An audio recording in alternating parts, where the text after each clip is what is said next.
Alright guys, welcome back here to another video, and today, back on the Kubota again here, but we're going to be changing oil in it today. If you watched the last video, you would have seen that my fuel filter had a little pinhole on the side of it, was leaking gas down the side of it.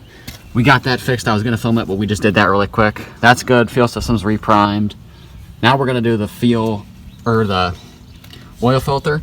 Now it's been changed at 4700, but the fuel filter looked pretty nasty. It had some rust and stuff in it. So when I got the fuel filter, I just got the oil filter as well.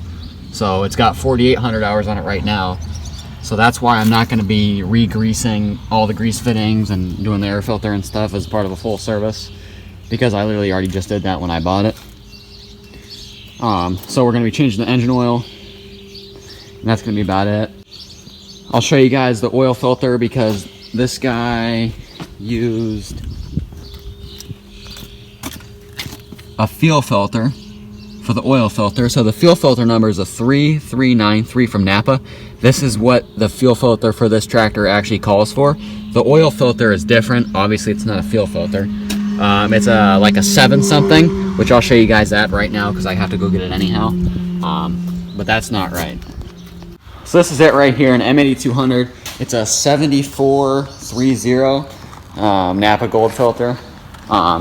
When I pull it out here, I'll show you guys. It's definitely different in size. Get it open here.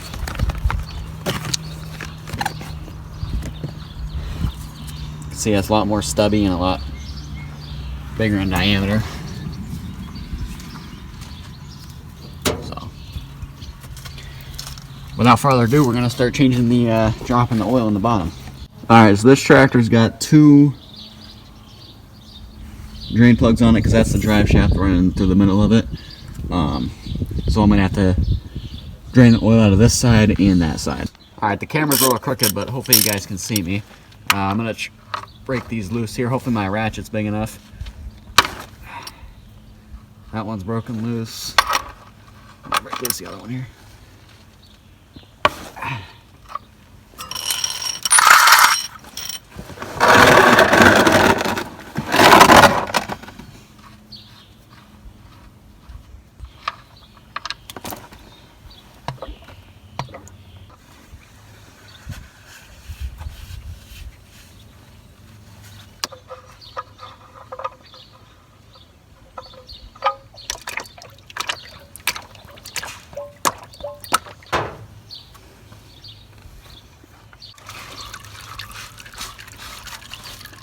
Alright, so that's draining there.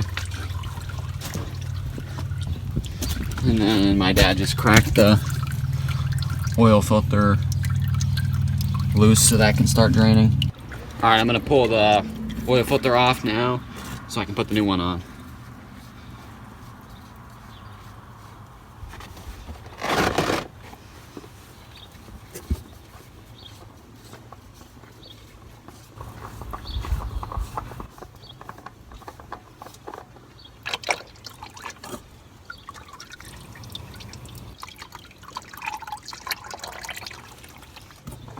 Alright, now I'm going to put on the filter.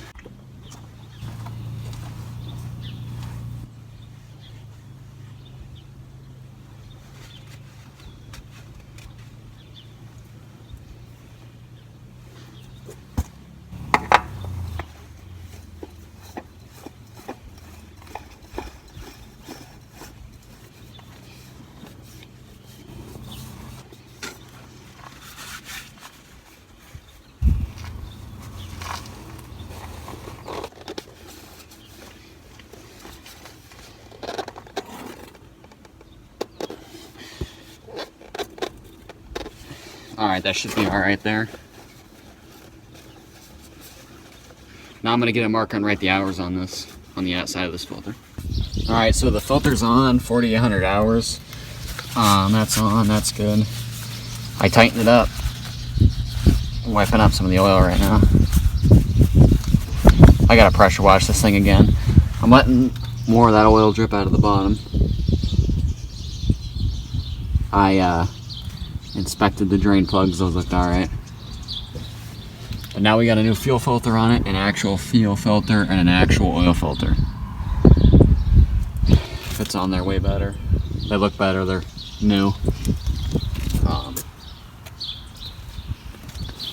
I shouldn't have to change the oil until another 200 hours is what it says on the frame, so probably about 5,000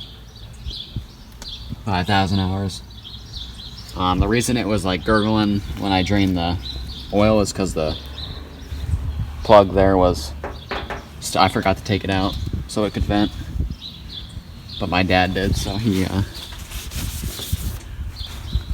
cracked it.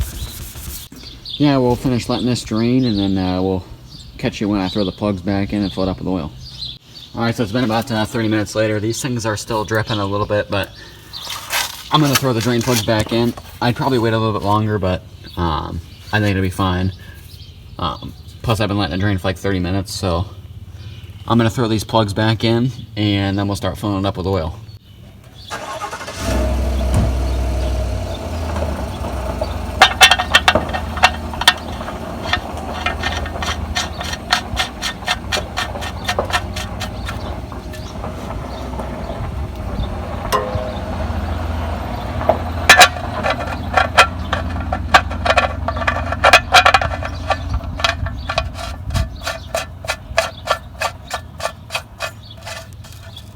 Alright, and then I'm just going to leave these finger tight. Hopefully that'll be good.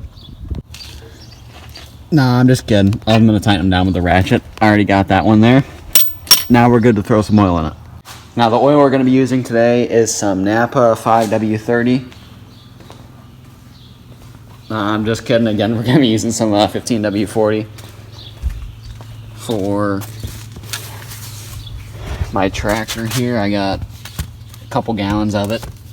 Pour in. I'm not quite sure how much to put in, right? How many quarts it takes. I'm gonna have to figure that out. And I gotta grab a funnel as well before we start pouring it in. I put 5 quarts in there. It's touching the bottom of the dipstick. Now I'm gonna start it up and let it pump through and cycle through, and then we'll see what it's at after that.